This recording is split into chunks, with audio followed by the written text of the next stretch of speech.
All right, guys, we're little safety meeting here with Crystal and Charlie. Workplace violence, sexual harassment. You guys have at it. Cut. Cut. You're already in the UPS guy. That's all right. Here, I guess I'll stand there. Hey, Kendall, how you doing?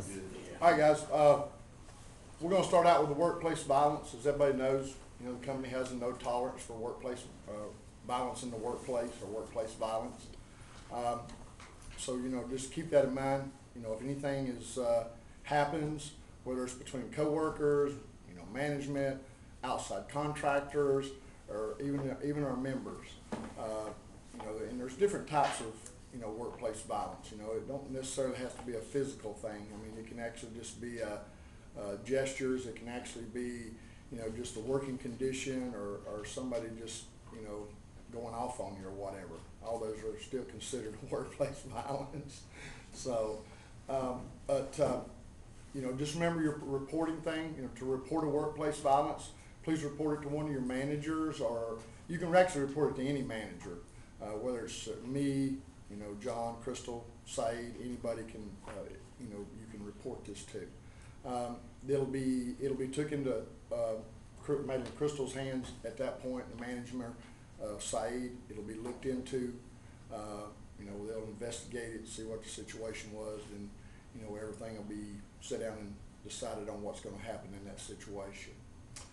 Just remember, you know, for us in here, you know, a couple of ways to keep down on workplace violence or some things, especially personal items. Don't bring personal items to work that you don't need, carry on you, that you leave laying around. Don't leave pocketbooks sitting out, your billfold laying somewhere, watches laying somewhere. A lot of times these things get missed. You know, you kind of get a bicker thing between employees. You know, somebody took it. Could have been an outside person took it. So then you kind of get a little bit of a situation. Another thing is outside people. You know, if there's people roaming around, especially for you guys around back, you don't know who they are, ask them if you can help them. They shouldn't be around there. If they're a visitor here, they need to go through John or somebody up here.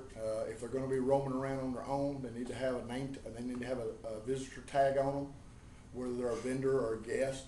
That way, you at least know they went through proper channels. John or Mike or somebody knows they're here, and everything's good at that point. So just keep that in mind.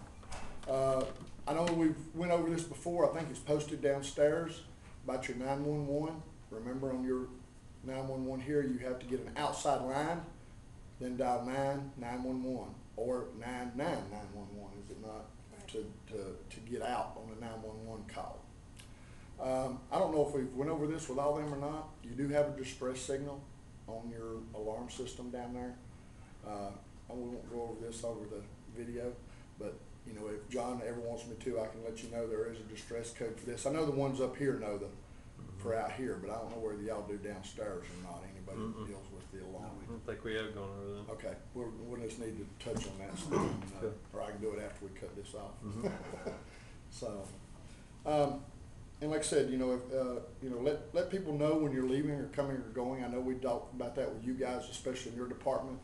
You know, please let my guys know if you're here and you're not going to be downstairs. Try to let my guys know by radio or whatever that you're not going to be down there, and then let us know when you're leaving. It really helps us out because if we see cars and it's got an employee sticker in it, and we don't know where you're at, you know, we're kind of having to look for you a little bit. We don't know where you're down to driving range with a broke ankle or, you know, and always keep that radio on if you can, so that if you need help, you can call for help while you're out there. That's important on Mondays, Yes. especially. I think we've got to make sure that when we come in up here, go to the range to pick, lock everything down, and take radios with you. Yeah. And again, just Yeah, and especially you guys working in the afternoon. I know if you're up here, it's not a big deal, but if you have to close up to go haul a cart in or whatever, make sure you take a radio with you, because you never do know what may happen to you out there. So the bear may come after you. That's right. Go ahead, Jeff. What channel do you monitor now? It used to be 3. Is it still? Well, no, you can call us on the repeater channel, which is channel 1. You can just call us on it. That's your best, because that's going to be your strongest signal. Oh, okay. So, Because we're usually on 2. yeah, so, okay. yeah, and And we you should hear be able all to of pick them. you up. We should be able to pick up any of them. But you got to understand, if it's radio to radio, Yeah. our range is like 3 miles, but in our terrain, that's That's give or take a little bit, okay? Your repeater will mostly cover the biggest part of the property. Meaning channel one. Yeah, channel one for y'all. Yeah. So, Especially if you got back on 14, sometimes our radio to radio is having issues, and Yeah. even sometimes, like I did the other day, I said I was like on 15 or 12. No, I was on 16. I said, told Stephanie to flip over to 1 for just a second yeah, because we're having a hard time hearing each other. So just remember that. yeah. But, you know, your walkie-talkie to walkie-talkie, I mean, that's pretty good for up here. If you're, you know, you guys are at the starter, the driving range, it works pretty good because of your line of sight here. But once you get off, that may, like I said, fade a little bit. The further you go that way anyway, so. Anything else I need to cover? All right. It's all you.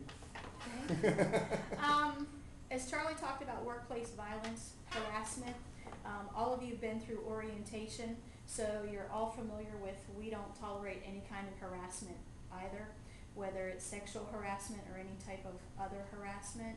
So if someone were to harass you, it doesn't necessarily always have to be a coworker or a manager. It can be a vendor or the members, because you all deal a lot with the members. So it's very important that you report that.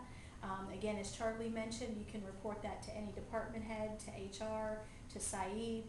If you're uncomfortable going to your own supervisor, you can go to any supervisor. And then what we'll do is we'll investigate the situation. We'll keep it as confidential as we can, but a lot of times, you know, if someone else has been implemented in the, we're gonna obviously talk to them.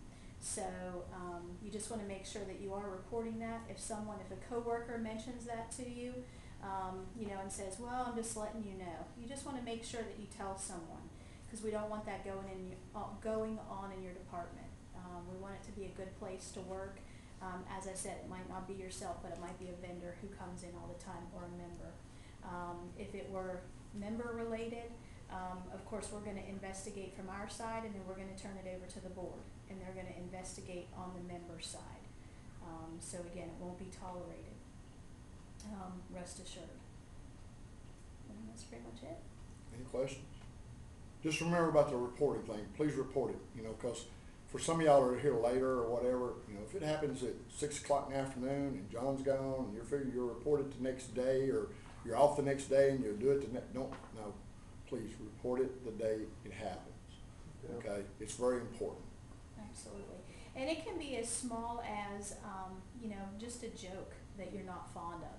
You know, if a coworker lets some kind of a joke, posts it downstairs or passes it around, you might not appreciate it. So, you know, the best thing, if you're comfortable and you've worked with that person for some time, a lot of times you can just diffuse the situation by saying, you know, I don't appreciate that.